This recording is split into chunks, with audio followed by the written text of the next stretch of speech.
Welcome back to The Uncensored Voice. This is Randolph Macias, your host.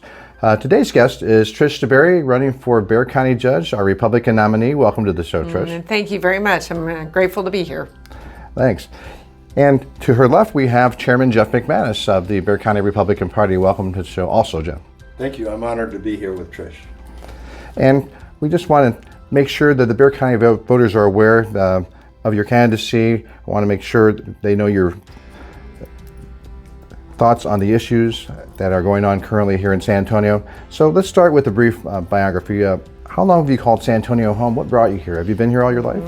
Been here all of my life, born and raised here. I was actually born in Wilford Hall Hospital. My dad retired from the Air Force, the youngest of 6 children. And when my mom found out she was pregnant when they were in Wiesbaden, Germany, she was like, that's it. We're not moving kids across the country every 2 or 3 years. My dad was up for retirement after 25 years. And so they retired here in San Antonio. So I was actually the only one of the 6 kids that grew up in one place. Otherwise, they were all over the place. Tours of duty in Germany a couple of different times, Dayton, Ohio. My brother was born in Victorville, California. A couple of tours here in San Antonio, obviously. So my dad loved San Antonio and retired here. And so anyway, people think it's kind of weird that I never left because I went to high school here, I went to college here, started a business here, which I think is important. 2 businesses, as a matter of fact. And I don't think it's weird at all. I mean, I feel like, the opportunities that were afforded me in San Antonio were immense. And a lot of that was associated with what I call, and my mother used to talk about it, grit and grace, meaning it's hard work. I mean, I've worked since the age of 14. We struggled to make ends meet with 6 kids many, many times, which I think is hard for people to understand when they see me today. My parents divorced. I was raised in large part by a single mother. And so when it came time for me to work, I got to work. Walked home from school every day, did my homework, cleaned the house, did my chores. I mean, the expectations were high. And so when we talk about really, I think what's missing from this country today, it's that hard work ethic and what that means and how far you can get ahead with a simple premise associated with how much people appreciate the fact that you work hard for a living. And I feel like I've done that all my life. So anyway, to whom much is given, much is expected, as we hear from the Bible. And, my dad reminds me of that every day, who's 96 years old right now. So I tell my kids all the time, be careful. I'm going to be around a very long time. There are good genes in this family. He's a strong conservative, says, biblically, says prayers when I go over to his house every time I'm over there, and a very, very strong Christian man who believes in not just morals and ethics, but the tenets of the Constitution and this country, because he served our country for 25 years. And so anyway, I'm just blessed to be in a spot where I feel like I can give back and provide leadership, which I think we're in desperate need of right now. But the community is important to me. It's an important one. And so I want to be able to give back. Thank you for that, Trish. I really appreciate that. It seems like your roots in San Antonio have gone back a long time. I recall seeing you on KENS 5 as a reporter and an anchor for a period of time, and since then you have become a successful businesswoman in your own right, being the CEO of the DeBerry Group. Mm-hmm. Well, not anymore. Actually, I divested myself from the company because I want to be able to devote full time to the position as Bexar County Judge without any perception problems or conflict of interest, which many people know have arisen, even though I never took a vote when I was a county commissioner that there was a conflict of interest at all. But I don't want that. And I think it was an opportunity for people that have worked for me for a very long time, and Jeff, you know this, working in private sector, about an opportunity to lift people up and let them succeed. And I think it was time to do that. And for me, having done this for 25 or 30 years, I wanted to do something different. And if I'm really giving back to the community in an public servant capacity is where I'm at today. And so I don't need the distraction really of a business that I'm operating versus devoting full time to the constituency that I have. But yes, Randall, to your point, founded 2 businesses, have been an entrepreneur and a business person for the better part of 25 years. And I think that's what made me so effective as a county commissioner. I wanted to bring that pragmatic business skill set to the court, because many times I think We have too many politicians that have no business background whatsoever. They're professional politicians. And so when I got in there was no grass that grew under my feet. I mean, I knew what I wanted to accomplish. I dug in and accomplished a number of different things as a county commissioner, including lowering the property tax rate to the lowest it's been in 25 years, which, by the way, I got pushback from my colleagues on that, even though that's something we should be celebrating, especially during this time. So a business person and an entrepreneur just has a different skill set and wheelhouse. We identify problems, come up with solutions, and it's not about, well, we can't do that because we've always done things this way. That's not the answer. There's a better way, more efficient way to be able to construct and really efficiently govern county government in particular, which I think is slid under the radar for a very, very long time. And so I'm all about transparency, accountability. I'm a small government kind of gal. I do not think the government has the solutions for everything. And so anyway, that's part and parcel of the reason why I'm here today, why I'm running for Bexar County Judge, and why I was a county commissioner. Yeah. And I was curious, did your time on the news networks contribute to your familiarity with San Antonians on all parts of town? Yeah, I worked with, for anybody who's watching, KENS 5 was a dominant #1 television station when I worked there. A lot of great people. You and I have had conversations about Dan Cook, who's an icon when it comes to sports broadcasting. Albert Flores, who is a weather person, another icon. Chris Maru, another icon in journalism. And so it was a great time to be able to work there. And part of my success in the career there was not just about being on camera, but really about producing news, which I use today. It's multitasking because you're working with so many things in live television, especially behind the scenes on a broadcast basis, that, I feel like it has helped me because I've used that skill set not only in business, but even in governing about you got to keep the fires burning, right? Sometimes the ones that are up at the front are at a rolling boil, but you're still paying attention to the ones that are on the back burner. But I love being able to multitask and really diversify my interest in what I'm looking at, because part and parcel of being a successful elected official is our eye is on the ball on everything. There are some that may be on the periphery, but there are some that we are laser focused on. And so, yeah, I was very fortunate when I started out at KENS TV, when I graduated from Trinity, to work in broadcasting right out of college in my hometown, because I feel like I know this community like the back of my hand. I said that for the benefit of those who are well-seasoned San Antonians that might find your face familiar. Yes. And so I wanted to bring some familiarity. Yeah, but the interesting thing about that, Randolph, was I was told I had to go by Pat DeBerry, because I was 22 years old when I was hired, and Trish was not appropriate for television news because, according to my executive producer, it sounded like a beach bimbo. And so in order to, we want to make this a little entertaining, right? And this is truth. They wanted to give me credibility as a 22-year-old that was working in television news. And so I went by Pat because my name is Patricia. But I'd never gone by Pat in my entire life. And so the funny story I have to tell about that is everybody knew me as Trish. And when the anchors would toss to me out in the field on live shot, they'd say, Pat DeBerry is standing by live now. Trish, what's going on out there? And so they did. Everybody was super confused. They were like, what is her name? Is it Pat or is it Trish? So we finally cleared that up. Yeah, exactly. So yeah, on the record, yes, with you. Yes, we've cleared that up. Okay, thank you very much for that. Mm-hmm. So at what point in time did you feel called to service in the Bexar County Commissioner's Court in Precinct 3? So I'd work on a lot of different campaigns over the years, and I just, it's true what they say. Sometimes you just feel a calling, because I was born and raised in this community, felt like I knew all the issues that were important, and also felt like, my father raised us as conservative folks. And so when I had the conversation about the fact that I was considering running for Precinct 3, I had people tell me, Trish, really, why would you do this? You're a smart business person. Only stupid people run for office. And I was like, what? That is, no.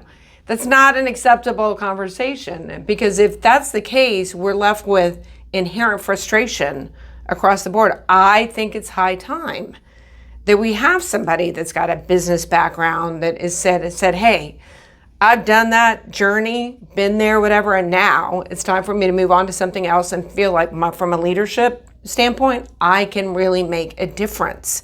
I can stand up for people who need a voice. I can stand up for the issues that we think are important to this community. Property taxes, which nobody was addressing. I was talking about that 2 years ago when I ran for county commissioner. Now I feel like it's a super popular conversation because we've seen appraisals go through the roof, but I think it's important that we were having that conversation, or I was probably 2 or 3 years ago, because I heard it at the doorstep. Right. I mean, everybody from a campaign standpoint, oh, block walking doesn't work, you don't need to do that. No. We have great conversations at the door. And that's what I heard consistently across the board, even 3 years ago, was, hey, if you could do something about property taxes, like, I'm all for it because it's out of control. And so we've done whatever we can do under my leadership at the county regarding homestead exemptions, property tax rate decrease. The city has followed suit. And so I have had conversations with Governor Abbott about, hey, this is not just a Bexar County problem. This is a statewide problem about how we fund education in Texas. We have got to get a handle on this. And he has started to talk about that, because what we're going to have to do is have conversations at the state level very directly about what are we doing about that. It's a very important issue that has been amplified through a period of time, and it's not going away. It's getting much bigger now. And so that is the focal point and in some cases with some voters, a deal breaker as to who to vote for. And you confound that with gentrification issues. I've seen because that because people are being taxed out of their homes who have lived in their homes generationally. Right. And so at some point, I think we've got to have a conversation about a property tax freeze for those that have lived in their homes 2 and 3 generations, despite the fact that development is occurring all around them, because they shouldn't be taxed out of their homes and not have the ability to be able to raise families in future generations in that very same home. And the same goes for military families. Absolutely. Here. As we're well known, Military City USA, it should mean something. Yes. We hope it does. Right. And I know that a lot of people are very appreciative of our military community here, both retired, disabled, and active duty, which we have all of them here in great quantity. My next question was, some of the Bexar County voters may be wondering, what was your reasoning for running for the office of Bexar County Judge before the end of your term as commissioner? What is your response to that? Because some may be wondering that. Yeah, well, let me just tell you, I mean, Jeff knows this. It was a incredibly difficult decision for me because I loved the seat. I campaigned very hard for it, and I probably loved it more than I thought I was going to, just regarding the opportunity to really be able to dig in, make a difference, whether it was property tax rate decrease, appropriating a historic amount of money regarding clearing the backlog of domestic violence cases, whether it was restoring the elder fraud unit to the DA's office, which hadn't existed in 5 years. I'm like, what are you talking about? Like, we have an aging population that's scammed every day. Yeah, we have to have that. Whether it was parental leave policy, I mean, a multitude, body camera release, turnaround time, one of the strictest probably in the state of Texas. Because if we're going to ask taxpayers to invest millions in body cameras, we got to have some kind of a policy in place and turn around, because 95% of the time it exonerates the police officer. But it also gives closure to the family relative to the situation that happened. So anyway, it was those kinds of things that I was like very solution oriented on, and I wanted to tackle, and felt like, you know, I love this job. But I'll be honest with you, when the seat came open for Bexar County Judge, and there were folks that had approached me about it, and I was like, look, it's hard for me. Like, I'd have to resign the seat. But as I looked at the landscape and I looked at what I thought was necessary from a leadership standpoint in this county, I wasn't just going to wave the white flag and concede it and say, hey, because I still hear it today, it's a blue county, there's no way a Republican can win. I'm like, no, we have to be able to frame a platform regarding conversations and issues that are important. And that is one of them being big government and bloated government is not the answer. There are other options associated with that. And it is about how we pull this community out of poverty, because, by the way, we have the same poverty rate that we've had since the 1980s. We've got to think differently about how we're doing things. City-county consolidation. How are we scaling impact regarding healthcare? A merger between the Metro Health Department at the city and UHS at the county. We save taxpayers money and we scale impact regarding accessibility and affordability to healthcare. All of those things have to come to the fold. And so I just had big ideas about things that I thought I can't stand back and let this happen. Win, lose, or draw, and believe me, we're going to fight the good fight no matter what come November. But we're going to frame a platform and we're going to force a conversation regarding the issues that are important to this community. Well, Trish, there's also that issue of timing. Yeah. You have to make decisions in a timely way at certain times to be successful. So I think that you observed that if we didn't move forward with a good Republican candidate at this time, we would be waiting how many years to have another shot at this? A long time. Thank you. Yes, a very long time. Yeah, and to your, it's a good point, Jeff. I mean, look, it's a good year. The environment is favorable as far as a Republican. So I want to reiterate what you're talking about that and tell people point blank, it is a once in a generation opportunity for a Republican to be elected county judge. We will never see this other opportunity again.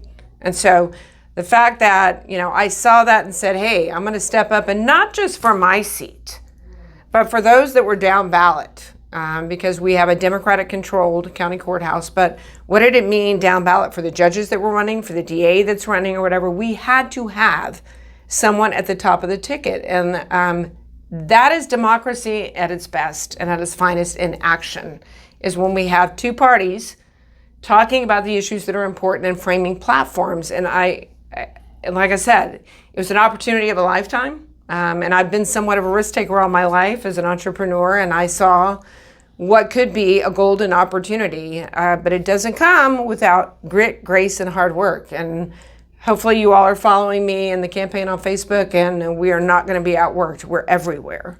Yeah. So including here today. Absolutely. Exactly. Yes.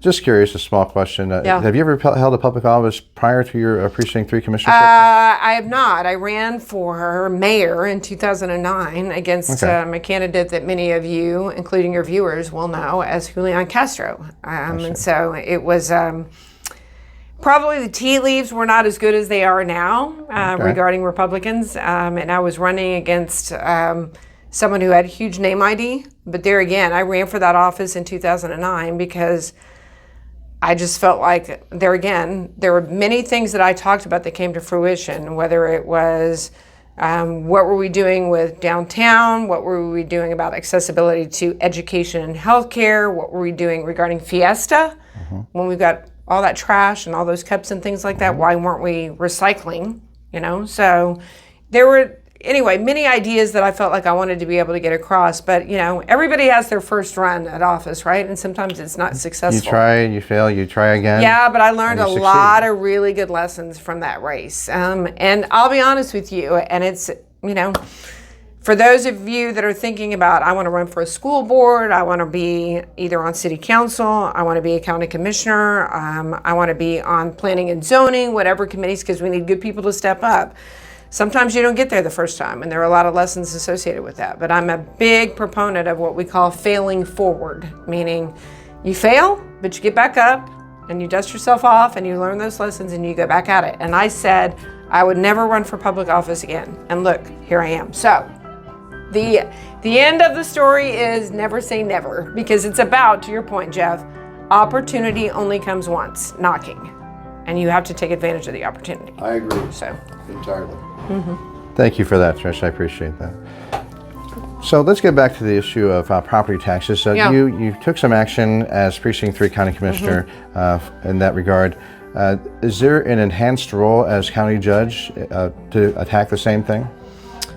Well, I think, like I said, we've done what we've been able to do at the county and the county and city level, because really, when you look at county by county, we only have so many tools in the toolbox, regarding what we're doing with property taxes. However, I will tell you, it would be very helpful to have a Republican judge that has a good relationship with the governor of Texas, that we can have conversations that are not adversarial, and we can talk about issues that we think are important to constituents. And I know the governor I talked about conversations that I had had. And then at a fundraiser that he had more recently, he actually talked about like the opportunity maybe for what we have in the rainy day fund, right? Yes. It's a lot of money that's over there.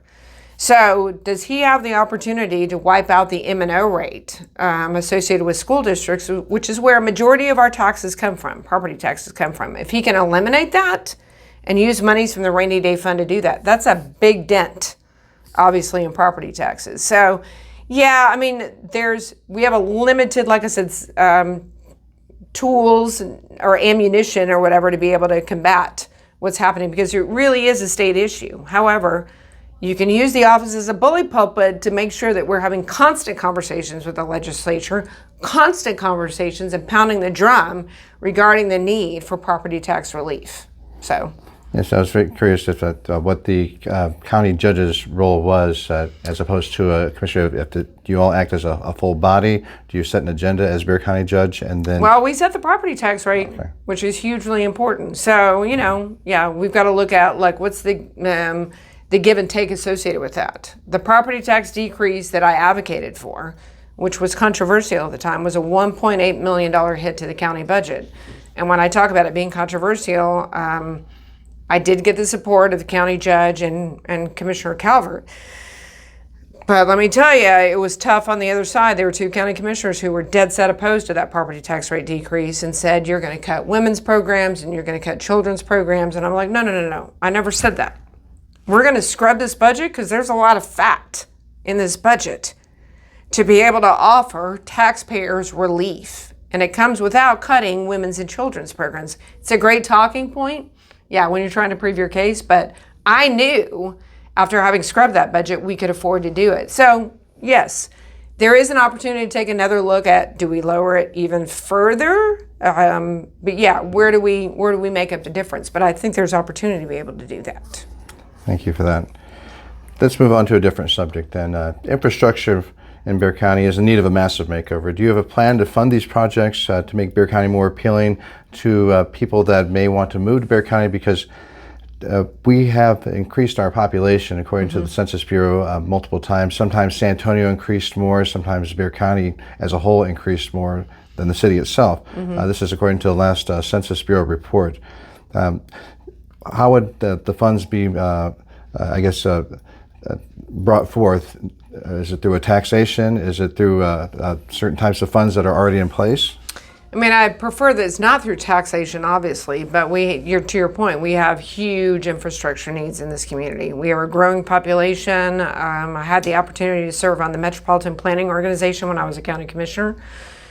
Lots of conversations about not just us, but the counties that are around us, whether that's Kendall County, whether that's Atascosa County, whether that's Comal County, whether that's Gillespie County. Like it or not, relative to the population growth that we're experiencing, we're all going to start really merging. County lines are going to start merging very closely together. A prime example is what we're doing, and the counties had a big role in that, as has the state, as have the feds, regarding the extension of Blanco Road all the way to the county line. But that you go all the way to 46, basically, in Comal County when you do that. And so we're going to have to start taking a super hard look at a third loop in this county at some point, and it may well be 46 because of the growth that we have in it. Now, that's controversial. I completely get it, and we're going to have a lot of public input associated with that. But if we're going to keep up with the kind of growth that we have here, we have to have the infrastructure in place. And some of that comes from bonding capacity. Some of that comes from the county acting as a funnel. What many people don't know, the big difference between county and city government is county government is basically a subsidiary of the state. And so we get a lot of state funding that comes through here based upon relationships that we have at the county. But we also get a lot of appropriation and money that comes down from the feds too, especially when it comes to infrastructure, through grant opportunities, through different funding opportunities and appropriations, which obviously we have a Republican who's head of appropriations and Tony Gonzalez is there, whatever. So relationships become very important in how we access capital associated with funding infrastructure that is desperately needed here without necessarily taxing people on that. Does during your time on the Commissioner's Court, I was curious, does the city and the county have some type of cooperative, whether it be in writing or word of mouth, to if they need something, not to disenfranchise the other cities in the county? Right. Are they like the favorite, I guess, of the county, or do the other municipalities get the same attention as San Antonio does? So we have interlocal agreements with some of the municipalities that exist here, but there is a regular meeting that happens, I think quarterly, between all the municipalities and the county to talk about concerns. Okay. Yeah, that they have regarding what they're funding, what they need. You know, some of it is. So they do have a voice. Oh yeah, they have a voice. As opposed to just Big Brother San Antonio. Right, and you know, I had a lot of conversations with those folks when it came to my idea about merging Metro Health with UHS, because what happens is, look, bottom line, folks, and you got to pay attention to this. A majority of the growth in this area is occurring outside the city limits of San Antonio because of non-annexation passed by the legislature. So where's the growth occurring? In the county, up to the county line. Some unincorporated areas as well. Yeah, and that includes unincorporated areas. So when I look at, like, what is jurisdictions outside the county line as well as municipalities, are they getting their fair share? I would tell you they're not. Yeah, so I think that's where a county judge can come into play regarding, we need our fair share. And a lot of that, and I've talked about this, and this is hard, we look at city public service. It is a municipally owned, meaning it's San Antonio owned municipality. However, a third of their revenue comes from outside the city of San Antonio, from the county and from municipalities. Why do we not have a voice on that board? Especially when we look at the big freeze that happened, rates that are out of control regarding paying for the big freeze and what CPS paid for. Like, the county needs a seat at the table. I'm not asking at this point that the county derive any revenue from that, but we need a voice. We need an ex officio seat at the table at CPS Energy. And I think there needs to be a municipality representative on the board of CPS too, weighing into conversations, because it's that important. It seems so logical to me, but we get very territorial, right, about how we do things. But I just think we have to think differently, especially as this community grows, about how we address needs in this community. Yes, the big freeze that we had that one time, and I guess that had something to do with ERCOT or the shutting down or the grid. The grid, yes. And Texas, we can boastfully say we have our own grid that, for emergencies, but that grid failed us during that big winter, and 6 people died in Bexar County. I don't know how many in San Antonio as a direct result of that freeze. So hopefully that never happens again, and hopefully we can be proactive. I don't know if that was a city issue or if it was a county issue or a combination of both. I certainly hope that there is no loss of life due to that ever again. But well, let's hope we get through the summer without any problems, because so far so good. Now we're facing a different, a dynamic associated with a heat wave versus it being the big chill that we have. But Randolph, it's a great conversation to be able to have. Like, we talk about being energy independent. I mean, that's a whole different conversation about drill now and what we're doing regarding taking care of our people here, not just in San Antonio, Bexar County, but across the country. So, yes. Trish, also on that, there's going to be such a great explosion and increase in electricity demand as technology expands its interaction with everything around us.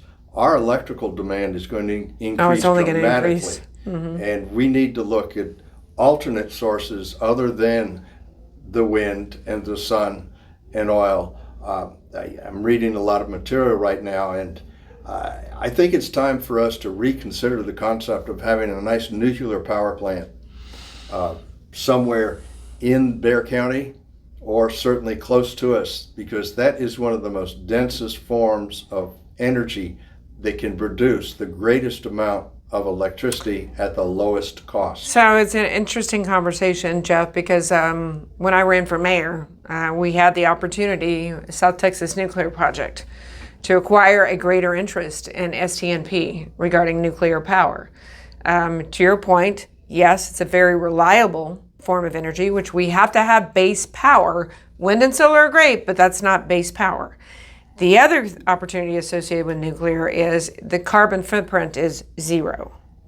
Absolutely. So You're absolutely right. that's an important point. And so I was advocating for us, the city, taking a bigger stake in STNP, but obviously I did not get my way associated with that, but I saw the need for it even back then and what we could do. So It's going to increase even more. I mean, people get very scared about nuclear energy and they look at Chernobyl and meltdowns and what we do there, but there's a lot of intense security around nuclear and where that occurs. So I agree with you. Look, we have to have a base power conversation and with that, because we're never, ever going to be able to meet the demand that we have regarding electricity without base power. It doesn't mean we don't have, ancillary opportunities associated with wind turbines and solar and all of that. But base power is where it's at.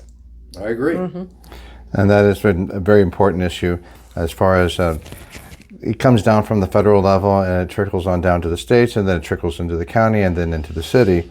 And it's however these groupings of governments are politically aligned as how they cooperate or not. And there's been an attack on coal, which has affected CPS. Big time. And so I think, now I'm seeing a lot of solar panels in certain areas and on people's houses. And it's a whole new world for us trying to figure this out. Well, and the other thing too regarding solar, we've got to get it down to a point where it's affordable for people, because solar panels, et cetera, are still expensive. Especially for those that are living on a fixed income. And so when we talk about the need, whether it's nuclear, whether it's coal, yes, we need to be able, we're never going to survive without base power. And yes, there are some negatives that come along with that or whatever, but we've got to do our best to make sure that we are protecting the asset regarding negatives that could happen, but we're also securing alternative sources of power, whether that's wind energy, whether that's solar energy, et cetera. I mean, hopefully you got to make hay while the sun is shining right now, right? The sun's shining heavily, across the state of Texas. So let's hope we're exactly. Hopefully we're getting some energy out of that. I consider 100 degrees cooler now because I've been out in the 116 degree heat. So 100 degrees is cool for me now. Yeah. I guess I've acclimated. Yeah. Because I do a lot of outside work. Right. But now let's move on to your relationship with the Bexar County Sheriff's Department. I heard that there was some issues with overtime.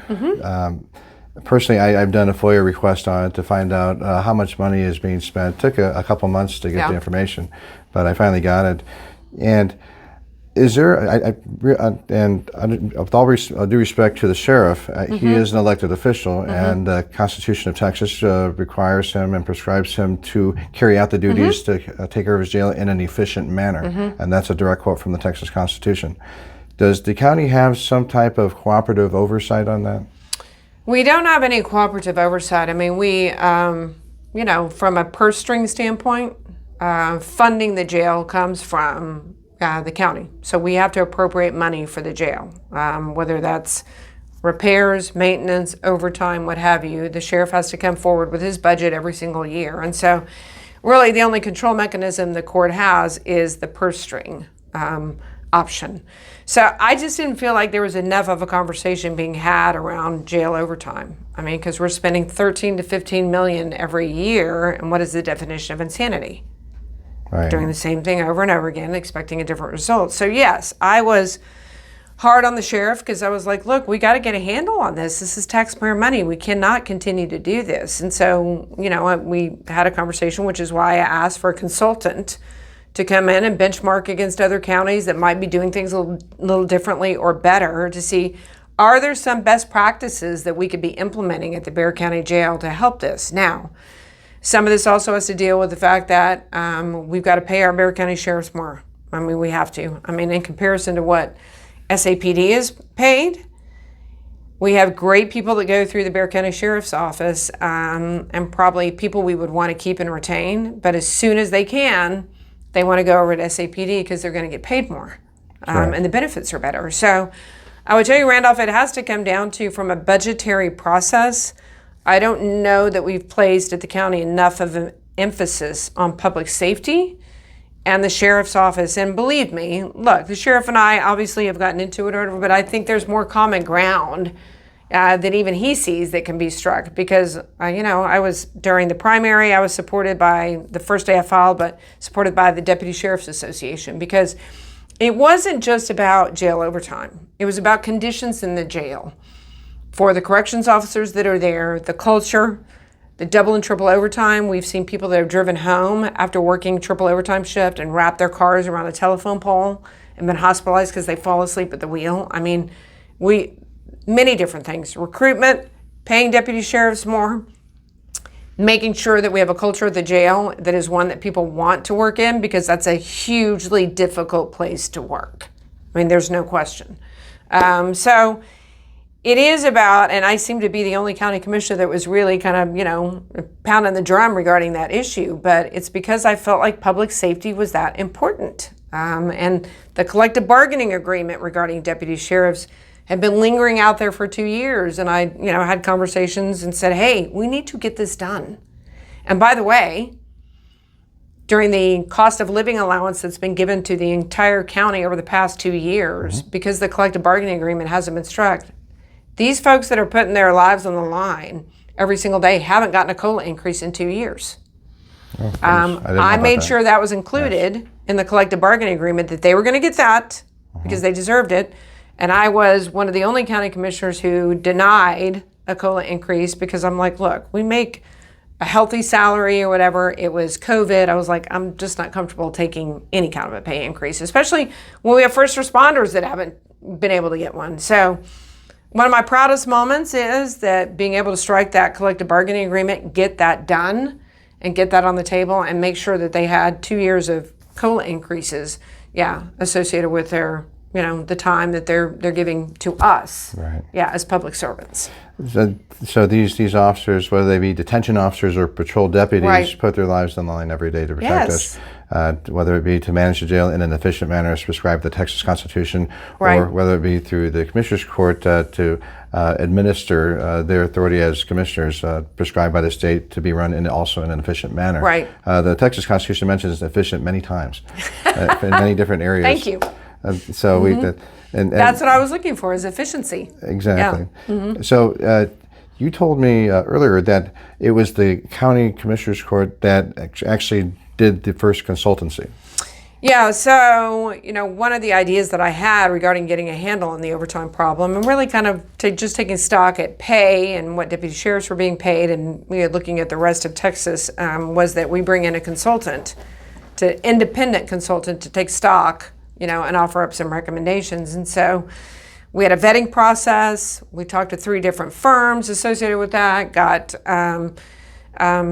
not only their credentials, but references associated with their work. And so then we put it on the agenda, and we were prepared to bring it forward to court. And I did have the votes to make it happen when the sheriff decided, oh, wait a minute. I was just at a conference. I want my own consultant who's brought into it. And I wasn't, I'll be honest with you, I mean, as somebody, we shouldn't be duplicating services and spending tax dollars in 2 different means. And I felt like it was unnecessary. I mean, we had a process, vetting process associated with it, and so for the sheriff to suddenly come up with his own consultant, I felt was a little one-upsmanship, kind of, like I've got my own consultant. But my hope is, look, at the end of the day, my hope is, and I think those recommendations are going to be brought to court in August, is that the sheriff's consultant and the court's consultant will work together. They will. That's good. Yeah, to come up with, because if we're going to do that, that's fine, but we need to make sure they're working together to come up with the best possible solutions associated with jail overtime culture, and even the possibility of, look, we're spending a lot of tax dollar money on maintenance of that jail. It was built in the 1980s.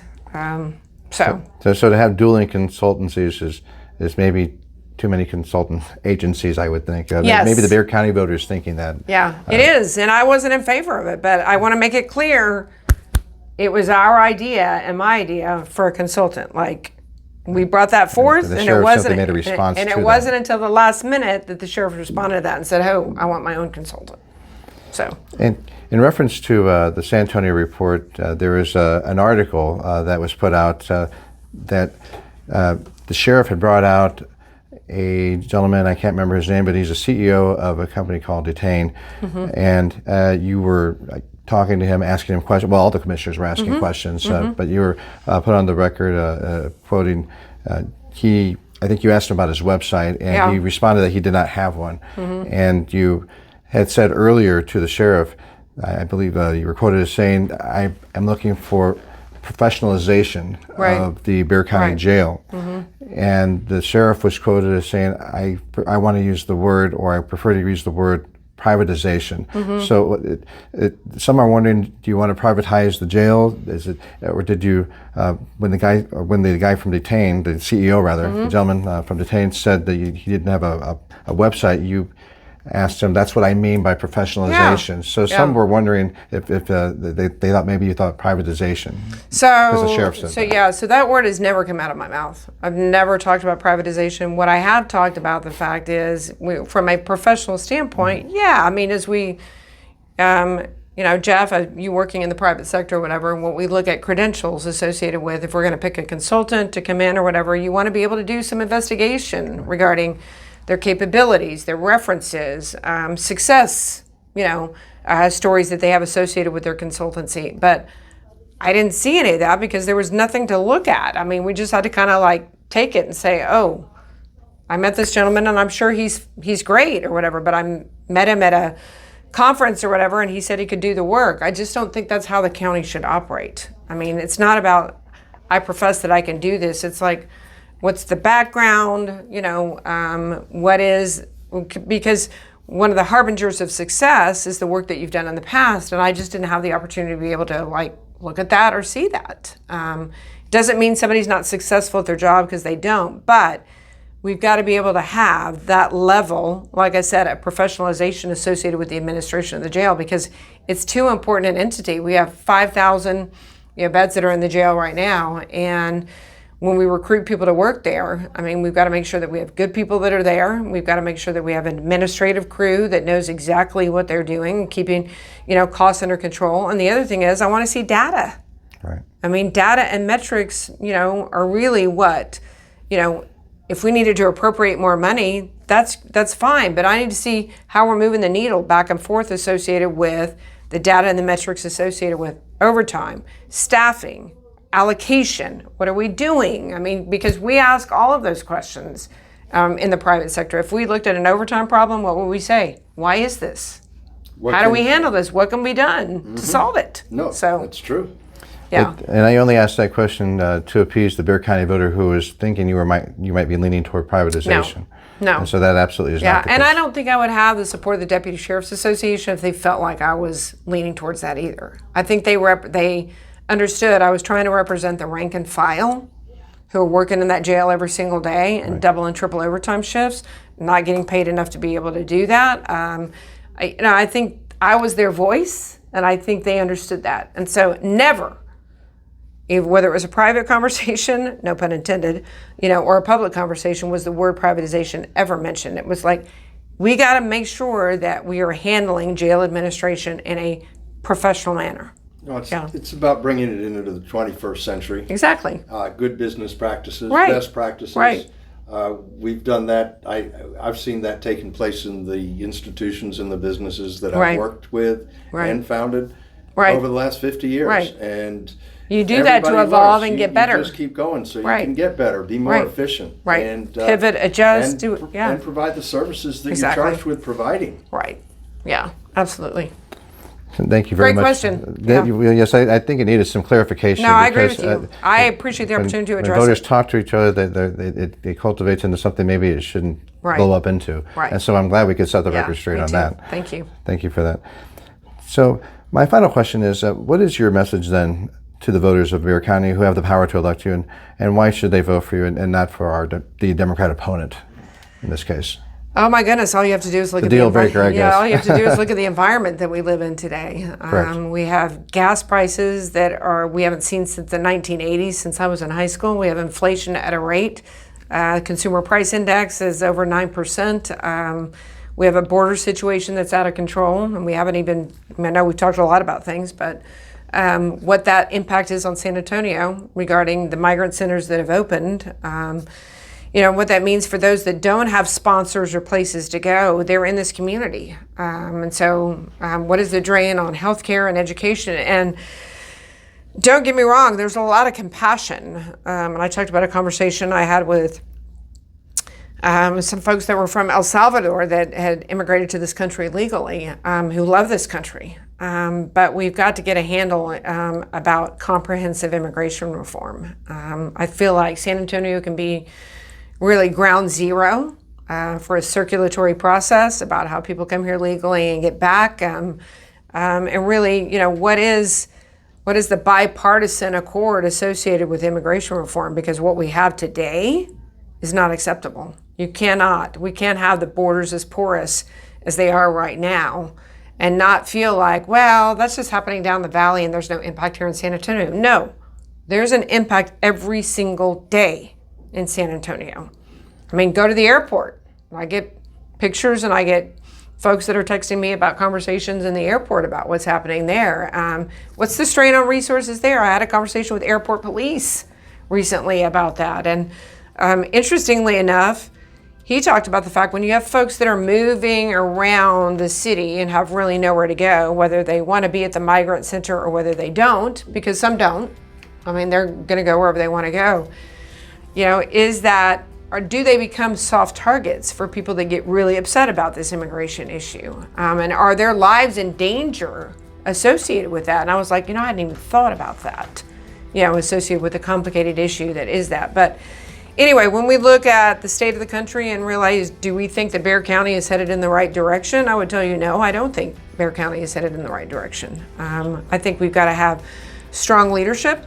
I think it's been a very long time, obviously, since we've had somebody who's a pragmatic business person, who's conservative, a fiscal conservative, and is going to take a look at, how are we spending money, no matter what it is, whether it's a nonprofit or whether it's economic development, and how do we do things bigger, better, but also, most importantly, more efficiently? And how do we continue to make sure that we're championing the taxpayer at every turn?